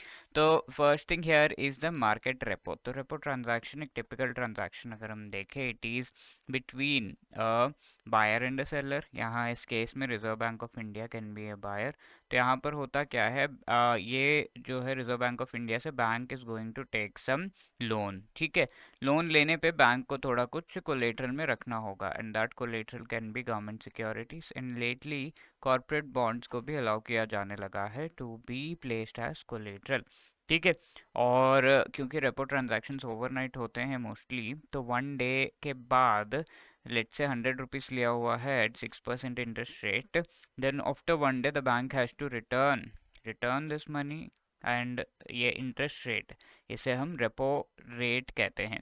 तो इंटरेस्ट रेट पे इसे वापस करना होगा, and the reserve bank of India is going to give back the collateral जो उसने रखा हुआ है, राइट। तो इस तरीके से the bank is going to repurchase its securities whatever it has maintained as collateral, that is why this is known as the repurchase rate, या फिर रेपो रेट इसे कहा जाता है प्यार से, राइट। तो रीपर्चेज रेट बोरोइंग से रिलेटेड 1 डे to 1 ईयर हो सकता है। ये eligible securities government securities and corporate bonds, bank जो है किसी और बैंक के साथ या reserve bank of India financial institutions के साथ ये कर सकते हैं, और ये ट्रांजैक्शन बैंक बुक में जो है रिफ्लेक्ट करता है, बिकॉज लोन, सिंपल लोन लेना देना इससे रिलेटेड है। प्राइस चेंजेस यहाँ पर रेपो एडजस्टमेंट होता है, और रेपो में वेरिएशंस होते हैं बेस्ड अपॉन द जो मॉनेटरी पॉलिसी होती है of the reserve bank of India, right. So features हम यहाँ पर क्या देख सकते हैं, फिर लेट्स से ये दो बैंक्स के बीच में हो रहा है या फिर दो फाइनेंशियल इंस्टीट्यूशंस के बीच में हो रहा है, तो यहाँ पर कौन कौन से पार्टिसिपेंट्स हो सकते हैं? Listed corporates, unlisted companies, all India financial institutions हो सकते हैं, और भी कोई जो RBI के द्वारा जो अलाउ किया गया है। यहाँ रेपो ट्रांजैक्शन हमने देखा, अब रिवर्स रेपो ट्रांजैक्शन में हो ये सकता है कि एक बैंक ने, या फिर यहाँ पे ले लेते हैं आरबीआई के पास जो भी एक्सेस मनी है, सॉरी, आरबीआई जो है बैंक का जो भी एक्सेस मनी है उसे अब्जॉर्ब करता है, बिकॉज बैंक अपना एक्सेस मनी यहाँ वहाँ नहीं रखकर थोड़ा इंटरेस्ट कमाने के लिए आरबीआई के पास देता है, इन केसेस जहाँ पर बैंक जो है किसी और जगह, अनसेफ जगह नहीं रखना चाहता उस मनी को। तो देने पर RBI is also going to leave a few government securities as collateral with the bank। ठीक है। अब आफ्टर अ वाइल क्या होता है, ये पैसे लौटा दिए जाते हैं बाय आरबीआई, एंड लेट्स से 3% इंटरेस्ट रेट है, तो 100 रुपीज़ अगर लिया है तो 103 rupees has to be return, and the government securities which have been kept as collateral उसको भी रिटर्न कर दिया जाता है। तो this is called a reverse repo, reverse transaction है। फर्स्ट लेग यहाँ पे बाइंग सिक्योरिटीज लेंडिंग सरप्लस, ठीक है, तो bank is going to buy the security and surplus अपना दे देगा। Second leg of the transaction में सिक्योरिटी जो भी है उसे वापस आरबीआई को सेल कर देगा, आरबीआई इंटरेस्ट के साथ it is going to give that money back. Utility यहाँ पे सीआरआर एसएलआर को एडजस्ट करने के लिए होता है, और ये जो रेपो ट्रांजैक्शंस है वो इसमें जो भी लोन लिया जाता है वो एनडीटीएल में काउंट नहीं किया जाता for the purposes of CRR and SLR, तो उसके अमाउंट्स को एडजस्ट करने के लिए यूज़ किया जा सकता है। कई बार यहाँ पर कोलेटरल रिलेटेड हेयर कट होता है, यानी कि बैंक के applies 5% haircut on the value of security, जो भी सिक्योरिटीज़ है उसका पूरा अमाउंट तो आपको नहीं मिलेगा। सिक्योरिटीज़ आपने रखे हुए हैं 100 रुपीज़ के लेट से, तो रेपो आप 90 रुपीज़ तक का ही कर सकते हैं, तो हेयर कट यहाँ पे तो 5% अप्लाई हो रहा है तो 95 तक कर सकते हैं ऐसा। ठीक है, तो that is what is here cut. इसके साथ रिपोर्ट इसे 15 मिनट्स में करना आफ्टर ओवर एफटीआरएसी एंड जो हमारा clear Corp repo order matching system है गवर्नमेंट सिक्योरिटीज़ में अगर किया जा रहा है तो। सेटलमेंट सीसीआईएल के द्वारा होता है और कॉर्पोरेट बॉन्ड्स में 2010 से अलाउ करने लगे हैं। इसके साथ और भी अदर फीचर्स अगर हम देखें तो एलिजिबल सिक्योरिटीज़ यहाँ पे central state government securities, corporate bonds, debentures हैं। और कौन यहाँ पर किसके अगेंस्ट जो है आप बोरो नहीं कर सकते, किसी भी बैंक के खुद के जो सिक्योरिटीज़ है वो नहीं, जैसे एसबीआई के खुद के शेयर्स है उसे कोलेटरल में रख रहा है, या फिर ग्रुप कंपनी के शेयर्स है उनको यूज़ नहीं किया जाना है, और ये ट्रेड होते हैं over the e trading platform authorised by the reserve bank of India OTC market में। और यहाँ पर जो है कुछ रिस्क इंक्लूडेड है, लाइक इशूअर क्रेडिट रिस्क होगा, सिक्योरिटी प्राइस रिस्क होगा, तो सिक्योरिटी की वैल्यू चेंज हो सकती है, और सामने वाला जिसको भी ये लोन दिया जा रहा है that person might not return, that is known as the credit risk. अब tripartite repo transaction, this is a very wonderful thing, जहाँ पर लेट से दो बैंक्स के, अब आरबीआई के साथ हो रहा है तो सब कुछ स्टैंडर्डाइज्ड होगा, लेट से दो बैंक्स के बीच है, तो कई बार इतने सारे ऑप्शंस है what securities we have to place as collateral, and what is the time period जिसके लिए हम ये ले सकते हैं, बिकॉज रेपो एक है and apart from that there are other long term repo operations and all of these things are also there. Also जो भी सिक्योरिटीज़ यहाँ से वहाँ जा रहे हैं और मनी जा रहा है उसका पेमेंट सेटलमेंट हो रहा है या नहीं, और जो सिक्योरिटीज़ रखे हुए हैं तो वो सेफली बैंक के पास रखा है या नहीं, और उसकी कस्टडी लेने की ज़रूरत है क्या किसी और को, इस तरीके से कई सारी चीज़ें आ जाती है। तो इनमें हेल्प कौन करता है, देर इज़ एन एजेंट, तो that is known as a tri party repo agent. ठीक है, और ये थर्ड एंटिटी बन जाता है इस पर्टिकुलर ट्रांजैक्शन में। सर्विसेज तीन है जैसा मैंने आपको बताया, कोलेटरल सेलेक्ट करने में हेल्प करता है क्योंकि इतने ऑप्शन है, कोलेटरल सेलेक्ट करने के बाद पेमेंट सेटलमेंट हुआ है नहीं इस चीज़ को चेक करने में, एंड कस्टडी उन कोलेटरल की, उस मनी की, एंड उसका management, all of this is something that the triparty agent provides. अब मार्जिन यहाँ पर क्या है, तो initial margin and mark to market margin, यानी कि यहाँ पर जो भी ये ट्रांजैक्शंस हो रहे हैं तो उसमें थोड़ा मार्जिन, थोड़ा ऑब्वियसली एजेंट को भी थोड़ा कुछ जो है यहाँ पर कमीशन चाहिए, तो that is also being taken. इसके साथ जो भी सिक्योरिटीज़ हैं, कौन सा सिक्योरिटी यूज़ करना है इसका भी डिसीजन लेता है, तो उसके लिए सिक्योरिटीज़ की जो प्राइसिंग है वो मार्केट से कंपेयर करते रहना होता है एवरीडे, तो that is known as a mark to market exercise, तो उसके लिए भी थोड़ा मार्जिन जो है लिया जाता है। 1 डे टू 1 ईयर तक का ये टेनोर है। इसके साथ और फीचर्स अगर हम देखें तो वी कैन वेरी क्लियरली से कि कौन कौन यहाँ पर किसको जो है ऑलरेडी एजेंट के रूप में इंडिया में डेजिग्नेट कर दिया गया है, CCIL and national stock exchange को, और मेंबरशिप कौन सीख कर सकता है, CCIL and CCDS actually they can seek the membership if at all somebody wants to be a member somebody wants to be a agent, ठीक है, किसी entity को एजेंट बनना है, लेट्स से एनएससी तो एजेंट है, बीएससी को भी एजेंट बनना है, तो सीसीआईएल सीसीडीएस से इनको जो है परमिशन लेना होगा फॉर द मेंबरशिप। सेटलमेंट इसका सीसीआईएल के द्वारा किया जाता है through the novation contract and net settlement basis पे, ठीक है। नोवेशन इस दोनों का क्रेडिट रिस्क जो है सीसीआईएल के ऊपर चला जाता है, और कोई भी इश्यू होता है तो सारा कुछ एजेंट जो है संभालता है, राइट। तो दैट इज द थिंग। अब एलिजिबिलिटी क्या है, आरबीआई के द्वारा ऑथराइज्ड होने चाहिए, पार्टिसिपेंट जो भी है रेगुलेटेड एंटिटीज अनलिस्टेड जो है सेंट्रल यहाँ पर होने चाहिए, ऑल इंडिया फाइनेंशियल इंस्टीट्यूशंस होने चाहिए। इसके साथ साथ और कौन है, scheduled commercial banks, stock exchanges and clearing corporation authorities जो है, जो कि payment and settlement systems act के अंडर आते हैं, they can become this. Now liquidity adjustment facility, इससे रिलेटेड हम आगे भी डिस्कस करेंगे, but here we are discussing कि ये एक फैसिलिटी है which is given by RBI to the banks, ठीक है, रिजर्व बैंक ऑफ इंडिया के द्वारा ये फैसिलिटी दी जा रही है। अब क्या फैसिलिटी दी जा रही है यहाँ पर, एक तो लोन बोरोइंग की फैसिलिटी हमने देख लिया रेपो के थ्रू दी जा रही है, ठीक है, लेट्स से 6% इंटरेस्ट रेट है नॉर्मली इसका।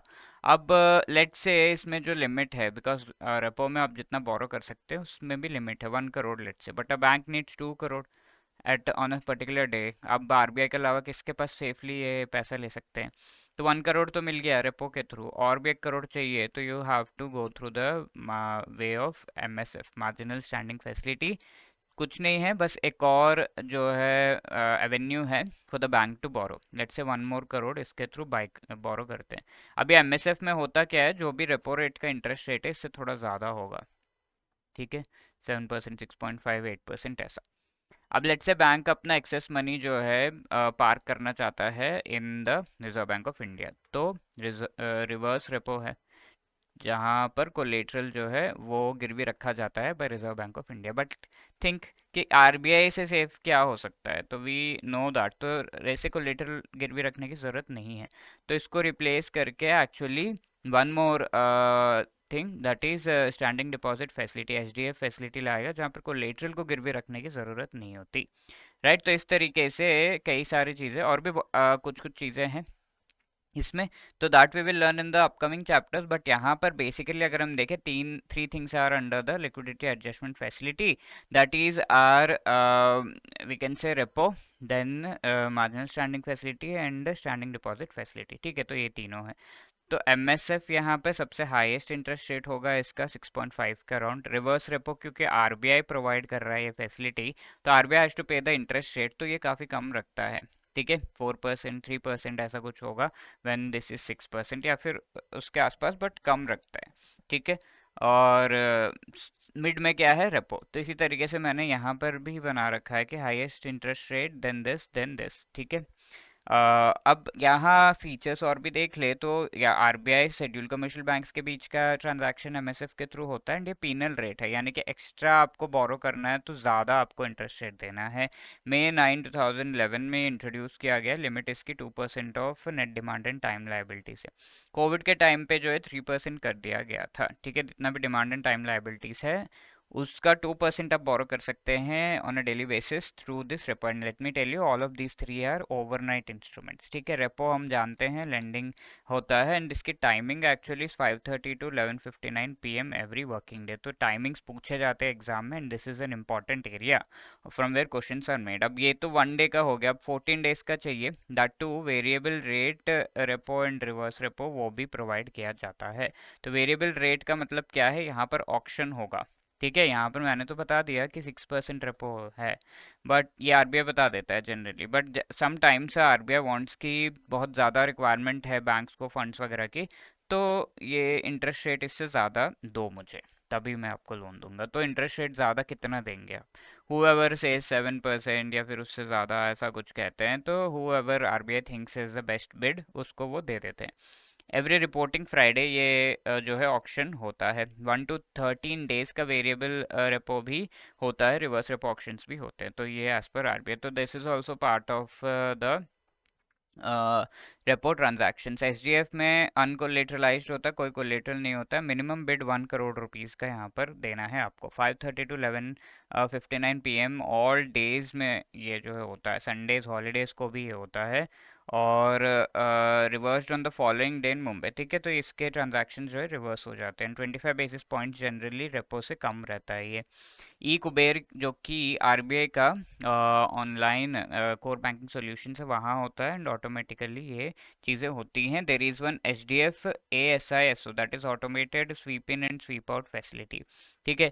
तो HDF के थ्रू जो भी एक्सेस मनी बैंक आरबीआई के पास रखता है, तो उसमें से थोड़ा अमाउंट आरबीआई जो है, अगर एक सर्टेन लिमिट से ज़्यादा अमाउंट रख रहा है, तो some amount is taken out for some other deposit और समथिंग, तो उसे sweep in sweep out facility कहते हैं। तो वो चीज़ है। अब now moving to this last topic here in money market, that is bill rediscounting. तो बिल रीडिस्काउंटिंग में एक बैंक जो है उसके पास एक पर्सन आया कि ये बिल जो है, सेलर है ये, तो उसने बिल जनरेट किया, बट उसको पेमेंट अभी तक मिली नहीं है, बट ही नीड्स मनी। तो ये सेलर बिल लेकर बैंक के पास आया कि मुझे पैसे दे दो। अगर ये बिल 100 रुपीज़ का है, तो ये बैंक के बिल रख लेगा और इसको 90 रुपीज़ दे देगा, डिस्काउंटिंग, ठीक है। अब ये बैंक को भी पैसे चाहिए आगे, लेट से फंसा लिया इसने पैसे यहाँ पे 90 दे के। तो लेट से ये 90 रुपीज़ जो है पता चलता है कि ये बिल पे डिस्काउंटिंग हो रखी है। तो this bank, another bank B2 will be giving 80 rupees only. तो दिस इज कॉल्ड री डिस्काउंटिंग, ठीक है। तो बिल री discounting bank and discounting bank इस तरीके से बन जाते हैं। तो ट्रेजरी के द्वारा किया जाता है शॉर्ट टर्म के लिए 3 to 6 मंथ्स के लिए, और अदर बैंक्स रीडिस्काउंट करते हैं। रेट जो है मनी मार्केट रेट्स के अराउंड होता है। लेंडिंग बैंक को सरप्लस मिलते हैं एंड रिकोर्स यहाँ पर कर सकता है, यानी कि उस पर्टिकुलर कॉन्ट्रैक्ट से दे कैन बैक आउट, ठीक है। बेनिफिट्स क्या है? बोरोइंग बैंक को लिक्विडिटी इन्फ्यूज होता है, बेटर कैपिटल एडिक्वेसी, एंड थोड़ा बहुत रिस्क जो है वो भी बेयर कर लेता है। That is the thing related to the money market instruments. So now that we have discussed about the money market products, अब हम security market products की discussion करेंगे, right? So the first thing here is the government securities, and security market products में it becomes the most important, ठीक है, with as far as the treasury is concerned, because safe चीज़ है, treasury को लेना ज़्यादा पसंद है, obviously बैंक का part है, but yeah, the safest of them would be the government securities issued by the government of India, and public debt को जो है मैनेज करने के लिए किया जाता है स्टेट गवर्नमेंट के द्वारा। इशू किए जाने वाले जो सिक्योरिटीज है उनको हम स्टेट डेवलपमेंट लोन्स कहते हैं, ठीक है।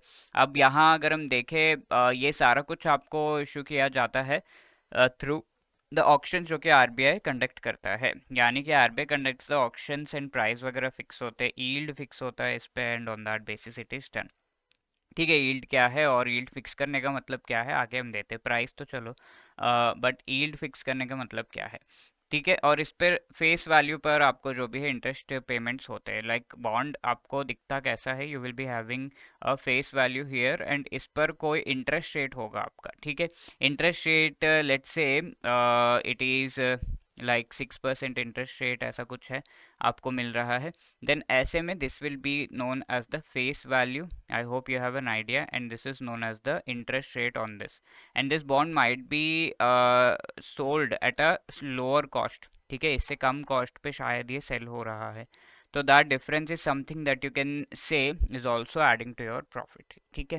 तो फेस वैल्यू 100 लेकर कैलकुलेशंस किए जाते हैं एंड देन स्केल अप किया जाता है। जनरली मिनिमम वैल्यू तो 10,000 रुपये का होता है इन गवर्नमेंट सिक्योरिटीज में, and these are mostly long term instrument. Securities market जो भी हम कह रहे हैं, बिकॉज मनी मार्केट में हमने सारे शॉर्ट टर्म इंस्ट्रूमेंट्स, एंड उसमें गवर्नमेंट सिक्योरिटीज जो शॉर्ट टर्म के लिए इश्यू होते हैं, shortest of 91 days and less than 91 days cash management bill, इनके बारे में डिस्कस कर चुके हैं। तो मोस्टली लॉन्ग टर्म ये आरबीआई के द्वारा ऑक्शन किए जाते हैं, एंड लेट्स से एक बॉन्ड है 10 ईयर्स का, और इसके ऊपर 100 रुपीज़ का आपको जो है देखने को मिल रहा है द बॉन्ड प्राइस।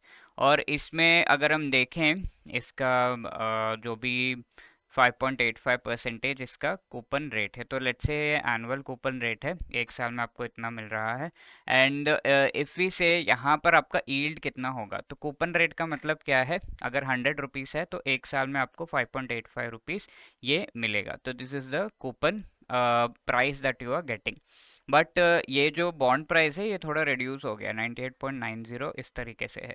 तो जनरली अगर हमें कूपन रेट कैलकुलेट करना है, coupon rate if you want to calculate, so we'll be doing जो भी कूपन प्राइस, यहाँ पर हमें कूपन इंटरेस्ट, यानी कि coupon is nothing but the interest that you are getting after year, तो 5.85 बाई इस बॉन्ड का जो भी प्राइस है 100 रुपीज़ नॉर्मली था, एंड इसको 100% से करेंगे तो will be getting the coupon rate 5.85%.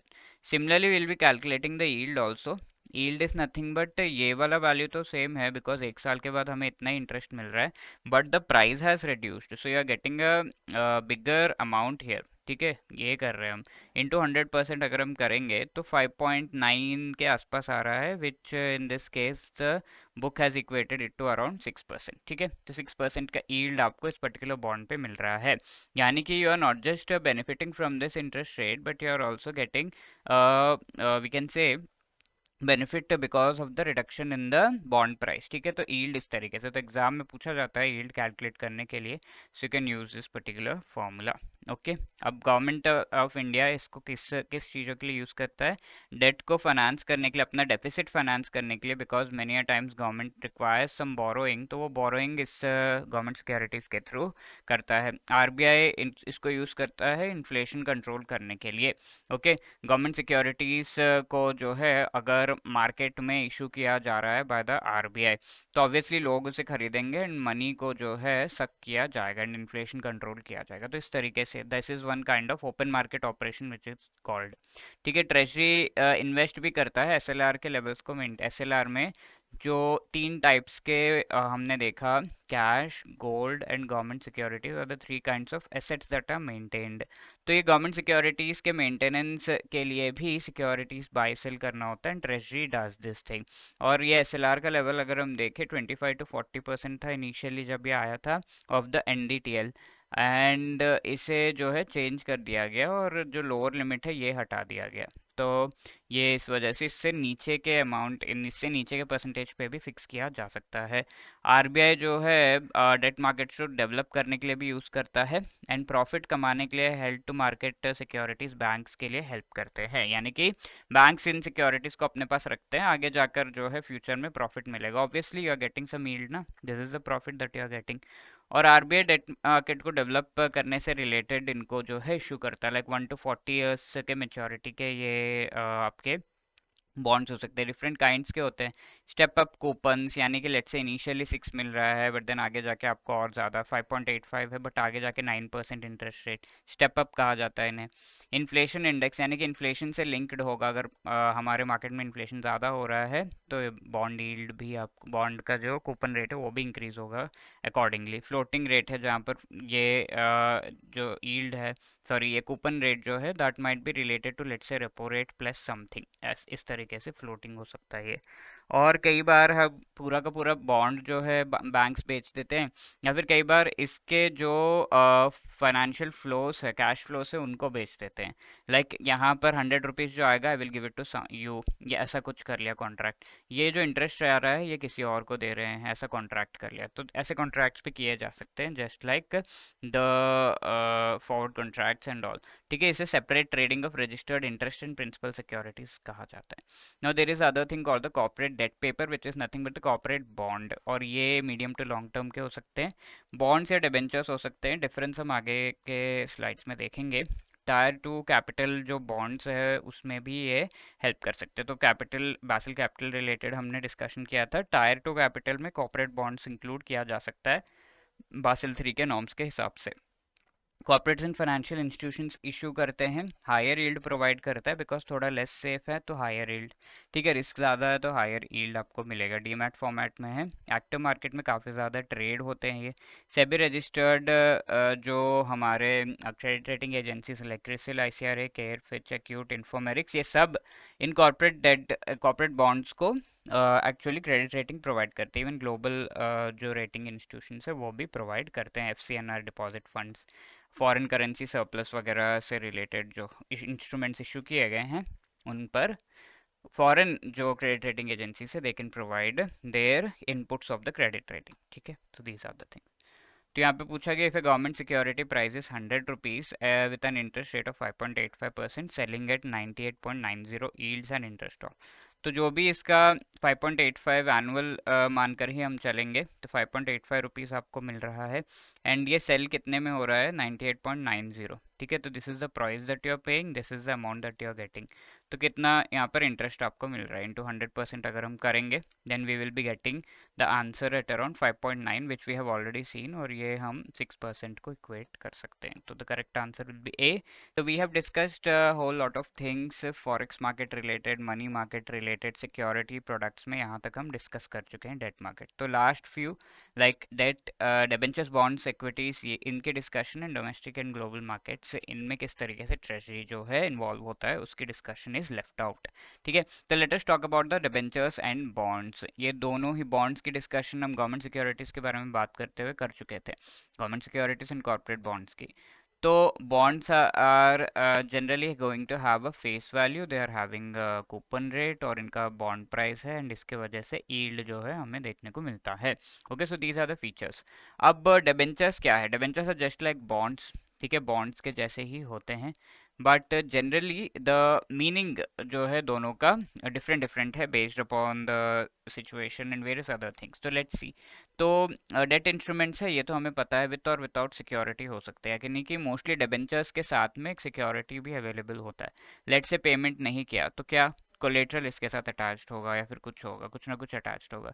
यहाँ पर आपका कोई भी सिक्योरिटी नहीं होता है बॉन्ड्स में मोस्टली, ठीक है। तो that is the thing. Company law के हिसाब से डिबेंचर्स जो है मॉर्गेज रिलेटेड या फ्लोटिंग चार्ज लियन ये इसमें अटैच होता है, यानी कि मॉर्गेज यानी कि हम एक कोलेट्रल है, ठीक है। मॉर्गेज मीन्स हाउस को, house is as a collateral, ठीक है। तो डिबेंचर्स ऐसे, और इंडिया में अगर हम देखें डिबेंचर्स मोस्टली कॉर्पोरेट्स इशू करते हैं, उन्हें कहा जाता है, एंड बॉन्ड्स जो है पब्लिक सेक्टर इंस्टीट्यूशंस इशू करते हैं, जो कि कंपल्सरली गारंटीड नहीं है।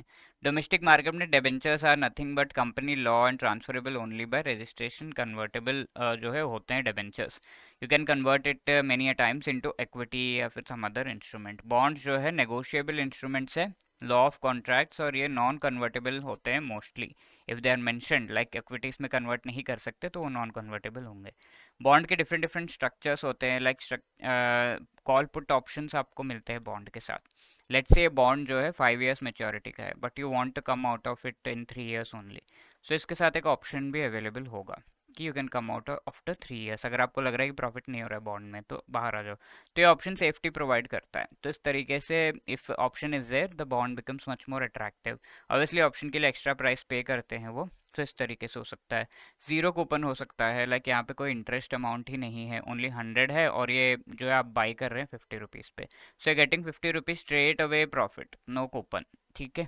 Floating rate bonds which I have already discuss, deep discount bonds जहाँ पर आपका जो है interest is paid only on maturity, ठीक है। सारा इंटरेस्ट जैसा मैंने कहा 5 years का है, तो गवर्नमेंट सिक्योरिटीज एवरी 6 मंथ्स में आपको इंटरेस्ट पे करता है, बट लेट्स से ये इस टाइप का डीप डिस्काउंट टाइप का है, तो इंटरेस्ट ओनली मेच्योरिटी पे होता है, एंड लॉक इन पीरियड के दौरान नहीं। स्टेप अप कूपन्स के बारे में हम डिस्कस कर चुके हैं कि अगर इसमें कूपन रेट आपका इनिशियली 6% लिखा हुआ है, बट आफ्टर अ वाइल अगर आप अपने साथ इसे रखते हैं तो you will be getting an interest rate of 9%। So the coupon, the interest rate will be stepping up, so ये ज़्यादा टाइम तक रिटेन करने में हेल्प करता है एक पर्टिकुलर एंटिटी के साथ इस पर्टिकुलर बॉन्ड को। पीरियड बॉन्ड जहाँ पर इंस्टॉलमेंट्स ओवर अ पीरियड आप जो है देते हैं, यानी कि जो भी पेमेंट है बॉन्ड की वो ओवर अ पीरियड, एंड जो पेमेंट बॉन्ड से आ रहा है that also sometimes with a premium on redemption addition to coupon rate of interest, ठीक है। कूपन रेट ऑफ इंटरेस्ट के साथ में और भी एक्स्ट्रा अमाउंट जो है आप देते हैं। कोलेटरलाइज्ड ऑब्लिगेशंस अभी अभी हमने देखा मॉर्गेज वगैरह अटैच्ड होते हैं, तो bond with call put option, step up option, and कई बार इंसेंटिव होता है higher interest for non redemption, ठीक है। Step up option means you are getting higher interest if you are not redeeming it, या फिर किसी और को आप ये बॉन्ड नहीं दे रहे हैं, ठीक है। What are the other features of these things? Bond holders का प्रियोर क्लेम होता है, जब एक कंपनी लिक्विडेट होती है तो बॉन्ड्स जिसको भी इशू किया गया है दे will be getting the first payments. Equities वाले लाइक कंपनी ओनर्स टाइप के हो जाते हैं ना, तो उनको भी लॉस भी बेयर करना होता है। ट्रस्टी यहाँ पर असाइन किया जाता है स्पेसिफिकली डिबेंचर्स रिलेटेड, जहाँ पर अगर हम देखें इशूअर जो है एक ट्रस्टी असाइन करता है ट्रस्ट डीड के थ्रू। तो ये ट्रस्टी जो है इसके फंक्शंस है कि ये सारे जो सिक्योरिटीज है उनका चार्ज ले, साथ के साथ legal action, recovery related, principal, interest, ये सब जो बॉन्ड होल्डर से उनके जो इंटरेस्ट है उनको डेफिनेटली उनके इंटरेस्ट को वो देखे कि दे आर गेटिंग फुलफिल्ड। ठीक है, जो बॉन्ड होल्डर्स है उनको कोई लॉस ना हो, मेन थिंग वो है। सेबी के गाइडलाइंस के हिसाब से क्या राइट्स है ये ट्रस्टीज के, rights of bond holders and appoint nominee. ठीक है, बोर्ड ऑफ डायरेक्टर्स में ये जो बॉन्ड होल्डर्स है उनके तरफ से एक नॉमिनी को अपॉइंट किया जाए ताकि डिसीजंस में बॉन्ड होल्डर्स की भलाई का भी सोचा जाए। और प्रोस्पेक्टस इशू करना होता है व्हेनेवर बॉन्ड्स डिबेंचर्स इशू करते हैं, तो मेनली प्राइवेट एंटिटीज़ को इशू करना होता है कि हाँ कंपनी किस किस एरिया में काम कर रही है, बॉन्ड के जो पैसे हैं वो कहाँ कहाँ जाएंगे, various other financial and different things to be mentioned. Companies act के तहत सेबी के हिसाब से इसका फॉर्मेट दिया गया। ज़्यादातर इश्यूज जो है क्वालिफाइड इंस्टीट्यूशनल बायर्स को दिए जाते हैं, और इन्वेस्टर्स पर जो है यहाँ पर एक कैप लगा हुआ है। ठीक है, कि स्पेसिफिक काइंड ऑफ बॉन्ड्स में कितने कितने लोग जो है इन्वेस्ट कर सकते हैं। तो अगर बॉन्ड्स अलग अलग ट्रांचेस के हिसाब से क्लासिफाइड होते हैं, कोई भी इशू करता है तो firstly there will be a senior tranche. Senior tranches A rated bonds, then mezzanine type का होगा जहाँ पर बी रेटेड होंगे, then C rated which is high risk high return bonds. ठीक है, तो इस तरह के होंगे। तो ईच एंड एवरी ट्रांच में एक्चुअली 50 पीपल कैन इन्वेस्ट, इस तरीके से रेस्ट्रिक्ट किया गया है कंपनीज एक्ट के तहत। ठीक है, तो दैट इज द थिंग। तो कन्वर्टेबल बॉन्ड्स भी यहाँ पर हैं जिनमें ट्रेजरी भी इन्वेस्ट करता है, where the bond can be converted into equity. ठीक है, बेनिफिट्स कंपनी को देता है कि डेट रीपेमेंट का कोई भी सरदर्द नहीं होता। जैसे बॉन्ड इशू कर दिया कंपनी ने, but company is unable to pay the interest amount, तो it will convert it into equity. भाई हमें फ़ायदा होगा, तुम्हें फ़ायदा होगा, बस डायरेक्ट। लोअर कूपन्स होते हैं यहाँ पर जो है, when you are converting it, यानी कि interest and the amount profit that you are giving वो थोड़ा कम हो जाता है because of this conversion and all. ठीक है, इक्विटी बेस भी स्ट्रेंथन होता है। अब next thing is the bank through the treasury can invest in equities also, shares वगैरह में इन्वेस्ट कर सकता है, बट यहाँ पर थोड़े रिस्ट्रिक्शंस है और एक लिमिट जो है दिया गया है। ज़्यादा इन्वेस्ट करने नहीं दिया जाता ट्रेजरी को, बिकॉज सेफ नहीं होता उतना ये इक्विटीज़, और यहाँ पर कुछ आरबीआई के लिमिट्स हैं। बैंक इक्विटीज़ में जो डाल सकता है वो अपना 40% नेट वर्थ जो है उससे ज़्यादा मनी नहीं डाल सकता, या फिर 30% जो शेयर कैपिटल है उसका 30%, या बैंक का खुद का कैपिटल जो है उसका 30%, दोनों में से जो भी हमारा लोअर अमाउंट है उतना अमाउंट ही आप डाल सकते हो इन द शेयर्स। ठीक है, पैसे इतने ही डाल सकते हो, 30% of the capitalisation amount and 30 या फिर 30% ऑफ द बैंक्स अमाउंट। तो ये चीज़ें हैं। तो इसके साथ इक्विटीज़ में हम ये देख सकते हैं कि different areas where the money can be put is equity share capital, voting rights होते हैं, डिविडेंड होते हैं, और the next one is preference share capital.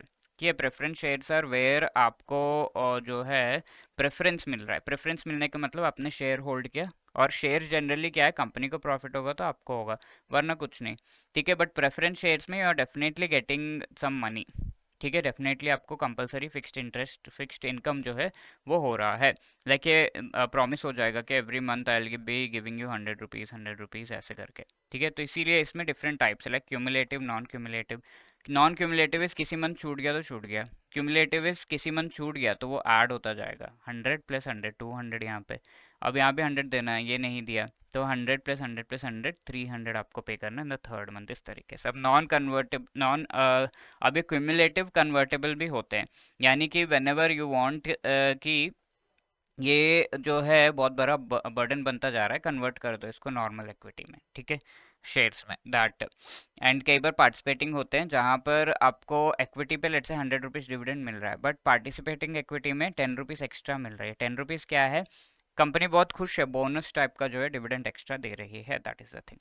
And finally domestic and global markets की अगर हम बात करें तो जो हमारे एफ आई ऐसे फॉरेन इंस्टीट्यूशनल इन्वेस्टमेंट्स वो यहाँ पर है, like F D I is long term, F I short term, and F D आई में 10% से ज़्यादा इन्वेस्टमेंट जो है किसी पर्टिकुलर कंपनी में, लाइक इन इंडिया बैंक्स वगैरह में भी किया जा सकता है। तो इस तरीके से जितना जितना अलाउ किया है हमारे गवर्नमेंट ऑफ इंडिया ने उतना किया जा सकता है। तो इस तरीके से F D I F I है। ऑल्सो एडीआर जीडीआर जिनके बारे में हम आगे भी पढ़ेंगे और क्लियरली। तो एडीआर जीडीआर और व्हाट एडीआर जो है अमेरिकन डिपॉजिटरी रिसीट्स है, और इसके थ्रू लेट से इंडियन शेयर्स को आपको लिस्ट करना है on the stock exchanges of America, तो यू कैन डू दैट। पूरा प्रोसेस हम आगे के चैप्टर्स में समझेंगे। फिक्स नंबर ऑफ शेयर जो इशू किए जा सकते हैं, और यहाँ पर एक्सचेंज रिस्क जो है वो भी जो फॉरेन इन्वेस्टर्स हैं उन पर नहीं होता जनरली, बिकॉज वो फॉरेन करेंसीज में मोस्टली इशू किए जाते हैं। एक्सटर्नल कमर्शियल बोरोइंग्स जो है वो भी लिया जा सकता है, इवन बैंक के ट्रेजरीज कैन टेक। यहाँ पर एक्सटर्नली जो है बाहर कंट्रीज से बोरोइंग की जाती है। तो आगे के चैप्टर में और क्लियरली इस चीज़ को समझेंगे हम। पर्पस क्या है इसका, डोमेस्टिक या ओवरसीज प्रोजेक्ट्स को फंड करना। लिमिट्स है यहाँ पर 750 मिलियन US$ से 10 जो है उससे ज़्यादा आप नहीं ले सकते, और 10 ईयर्स में ये चीज़ बताई गई है without the approval of RBI. RBI के अप्रूवल से और ज़्यादा भी ले सकते हैं। रिसोर्सेज रीपे करना होता है, ये सब एक्सचेंज रेट रिस्क भी यहाँ पर आपको जो है इंडियन बोरोवर के पास होता है, बिकॉज फॉरेन करेंसी में मोस्टली बोरो करते हैं ईसीबीज को। फॉरेन करेंसी फंड्स भी लिया जा सकता है, लाइक एफसीएनआर डिपॉजिट, जो एनआरआई से वो डिपॉजिट करते हैं पैसे। Then there are ceilings 100% of unimpaired tier 1 capital या 10 मिनिमम 10 मिलियन जो है, ये इस तरीके से आप जो फॉरेन करेंसी रख सकते हैं ट्रेजरी के सीलिंग से, जो हम ऑलरेडी देख चुके हैं इस चीज़ को।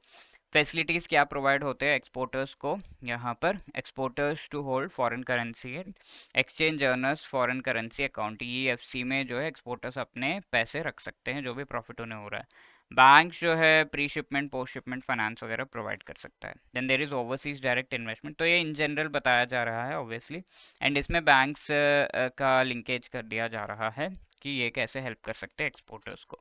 ओवरसीज डायरेक्ट इन्वेस्टमेंट, किसी कंपनी में डायरेक्टली आप इन्वेस्ट कर रहे हो joint venture wholly owned subsidiary में, एंड यहाँ रुपी रिसोर्सेज के थ्रू जो है ये इन्वेस्टमेंट किया जा सकता है, यानी कि बाहर की कंपनी इंडियन कंपनी में डायरेक्ट इन्वेस्टमेंट कर रही है। लेट्स से जितना पैसा चाहिए वो सारा दे रही है, या फिर उसका some percentage, so that is known as overseas direct investment. Okay, apart from that liberalised remittance scheme, जिसके बारे में बहुत डिटेल में मॉड्यूल ए में पढ़ चुके हैं। यहाँ लिमिट है $2 2,50,000 का पर ईयर फाइनेंशियल ईयर में। पर्पस इसका है ग्लोबल डेट इक्विटी वगैरह में आप जो है पैसे इंडिया से बाहर ले जा सकते हो टू इन्वेस्ट और फॉर वेरियस अदर पर्पसेस। और ये जो है banks should not extend any credit facility to the customer for purposes of LRS remittance के लिए कोई भी लोन दे के LRS रेमिटेंस नहीं करना है। LRS रेमिटेंस करने के लिए banks can help you, but loan provide नहीं कर सकते उसके लिए, राइट? तो that is the thing. Banks' capital market exposures have been capped at not exceeding 30% of the share capital of investee company or dash percentage of bank's own capital plus reserves lower of the two, इसमें से जो भी कम है, ठीक है? तो bank का भी 30% जो कैपिटल है वहां तक ही लिमिट है, तो C will be the right answer. Which of these is correct with respect to liberalized remittance facility? It can be utilized by individuals, corporates, governments. तो LRS जो है corporate governments के लिए mainly नहीं होता है, mostly individuals के लिए होता है। And individuals are now permitted to remit freely without RBI approval $2 2,50,000 in a financial year. Yes, this permit has been given. So 2 only will be the right answer. Thank you.